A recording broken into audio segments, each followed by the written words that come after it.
பாரத் மாதா பார்வதி மதுரை மீனாட்சி. டெல்லி அமர்நாத் ஜோதிலிங்கத்தில் கணக்கு இராணுவ நீதிமன்ற கோர்ட் இப்போ கணக்கு வெளியே எடுக்கார். நீதிமான் நீதி அரசர் 2 கணக்கில் உட்கார்ந்து டெல்லி அமர்நாத்தில் வெளியே எடுக்கார்.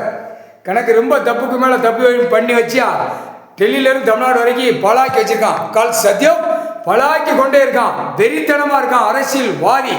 ஏண்டா வாய்ப்பேகளா குடியரசுத் தலைவர், ஜனாதிபதி, நிதியமைச்சர், ஆளுநர் எல்லாம் கீழே முதலமைச்சர்லேருந்து எம்எல்ஏ, எம்பி பூரா ஆக்கங்கட்ட கூவையை வெறியில் இருக்கலாமா? இப்போ ராணுவம் உள்ள கணக்கு தோண்டி வெளியே எடுக்க எப்படி கொண்டு வரணும், எப்படி செய்யணும், டெல்லி டு தமிழ்நாடு, தமிழ்நாட்டு டெல்லி ஊடாடப்பட்ட மாநிலத்தில் எப்படி அடைக்கணும், எப்படி இந்த பேரை அரசியல்வாதி ஆணு பெண்ணு உள்ளே கொண்டு போய் செயலரில் ஏற்றுற கணக்கு பார்க்கார். 13 செயலரை 13 கம்பி கால் சத்தியம் அந்த கணக்கு வெளியே கொண்டு வருவார். இப்போ டெல்லி அமர்நாத் ஜோதிலிங்கத்தில் கணக்கு இராணுவ நீதிமன்ற கோர்ட் இருக்கா. இப்போ 13 கோட்டீஸ்வர் தோண்டி வெளியே எடுக்க முக்கால் சத்தியம்.